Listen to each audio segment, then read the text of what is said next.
അസ്സലാമു അലൈക്കും വറഹ്മത്തുള്ളാഹി. അറബി ഭാഷയിലെ രണ്ട് പദങ്ങളുടെ വ്യത്യാസമാണ് ഖീഫത്ത്, ഖുഫിയത്ത്.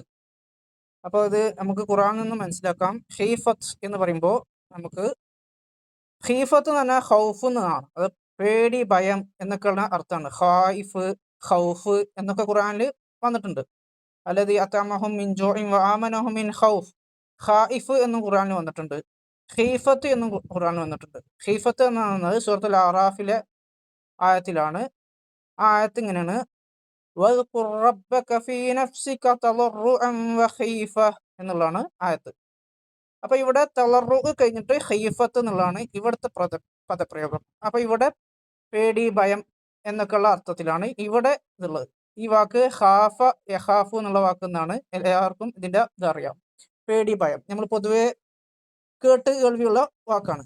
എന്നാൽ അതേസമയം ഖുഫിയ എന്നുള്ള വാക്ക്, ആ വാക്ക് ഖഫിയ യഖ്ഫ, ഇതാണ് അതിൻ്റെ ഇത്. ഖഫിയ യഖ്ഫ, അതിൽ നിന്നാണ് ഖുഫിയ എന്നുള്ള വാക്ക്. അതായത് മറച്ചു വെക്കുക എന്നുള്ളതാണ് അർത്ഥം. രഹസ്യമാക്കി വെക്കുക, മറച്ചു വെക്കുക എന്നൊക്കെയാണ് അർത്ഥം. ഖഫാ, അതാണ് അതിന്റെ മസ്ദർ. ഖഫാ, ഖഫിയ യഖ്ഫ, ഖഫാ, സിറ്, രഹസ്യമാക്കി വെക്കുക, മറച്ചു വെക്കുക എന്നൊക്കെയാണ് അർത്ഥം.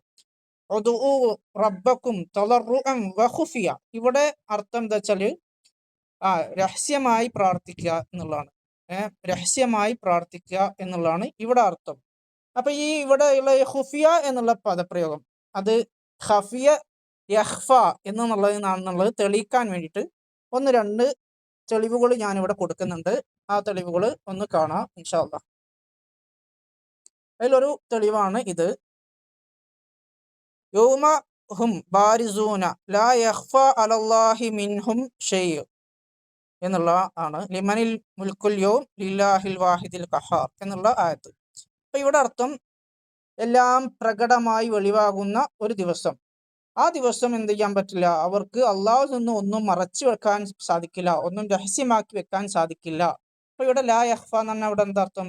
ഖഫിയ യഖ്ഫ എന്നുള്ളതാണ് ഇവിടുത്തെ അർത്ഥം, രഹസ്യമാക്കി വെക്കുക എന്നുള്ളതാണ്. അടുത്ത സൂറത്തുൽ ഹാഖയിൽ ഒരു ആയത്താണ് യൗമഇദിൻ തുറലൂന, എല്ലാം പ്രദർശിപ്പിക്കപ്പെടുന്ന ഒരു അന്നത്തെ ദിവസം. ലാ തഖ്ഫ മിൻകും ഖാഫിയ, അന്ന് നിങ്ങൾക്കൊന്നും മറച്ചു വെക്കാൻ സാധിക്കില്ല എന്നുള്ള ഒരു ആയത്ത്. ഇനി നമുക്ക് പരിചിതമായ ഒന്ന് രണ്ട് ആയത്തും നോക്കാം. അത് ഒന്ന് ഇതാണ്, സൂറത്തു ആലിമ്രാനിലെ ആയത്തുണ്ട്, ഇബ്രാഹിമിലെ ആയത്തുണ്ട്. റബ്ബന ഇന്നക തഅലമു മാ നുഖ്ഫി വമാ നുഅ്ലിൻ, ഞങ്ങൾ രഹസ്യമാക്കി വെക്കുന്നതും ഞങ്ങൾ പരസ്യമാക്കി വെക്കുന്നതും അള്ളാഹുവെ നീ അറിയുന്നു എന്നുള്ളതാണ്. അപ്പൊ അഖ്ഫ യുഖ്ഫി എന്നുള്ളതാണ് ഇവിടെ പദപ്രയോഗം. ഇവിടെ ഇതിനെ എന്ത് ചെയ്തിട്ടുണ്ട്? ഖഫിയ യഖ്ഫ എന്നുള്ളതിനെ എന്ത് ചെയ്തിട്ടുണ്ട്? അതിനെ മുത്തഅദ്ദി ആക്കിയിട്ടുണ്ട് എന്നുള്ളതാണ്. ലാസിം മുത്തഅദ്ദി ഒക്കെ നമുക്കറിയാം. വമാ യഖ്ഫ, പിന്നീട് അതിനെ ഇതിലേക്ക് വരികയാണ്, വമാ യഖ്ഫ അലല്ലാഹി മിൻ ഷൈഇൻ ഫിൽ അർളി വലാ ഫിസ് സമാ എന്നുള്ളതാണ്. അപ്പോൾ ഇത് മറച്ചു വെക്കാൻ സാധിക്കില്ല എന്നുള്ളതാണ്. ഓക്കെ, അപ്പൊ ഇവിടെ മറച്ചു വെക്കുക എന്നുള്ളതാണ് അർത്ഥം. ഇവിടെ ലാസിമു ആയിട്ടുള്ള പദവും മുത്താദ്ദി ആയിട്ടുള്ള പദവും ഒരേ സമയം അള്ളാഹു പ്രയോഗിക്കുകയാണ്. അഖ്ഫ യുഖ്ഫി നുഖ്ഫി, അങ്ങനെയാണ് ആ പദപ്രയോഗം എന്നത്. ഖഫിയ യഖ്ഫയാണ് മറ്റൊന്ന് എന്നുള്ളതാണ്. ഇനി മറ്റൊന്നത് ലാ യഖ്ഫ അലൈഹി ഷൈഉൻ ഫിൽ അർളി വലാ ഫിസ് സമാ എന്നുള്ളതാണ്.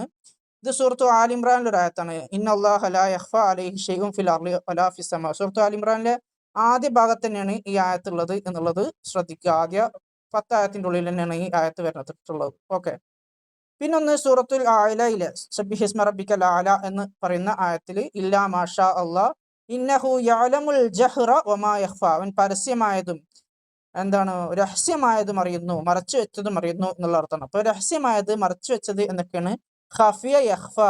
അതിൽ നിന്നാണ് ഖുഫിയത്ത് എന്നുള്ള പദം ഉണ്ടാകുന്നത് എന്നുള്ളതാണ് സൂചിപ്പിച്ചത്. അപ്പോൾ ഖീഫത്ത് അതുപോലെ തന്നെ ഖുഫിയത്ത് തമ്മിലുള്ള വ്യത്യാസമാണ് സൂചിപ്പിച്ചത്. അസ്സലാമു അലൈക്കും വറഹ്മത്തുള്ളാഹി.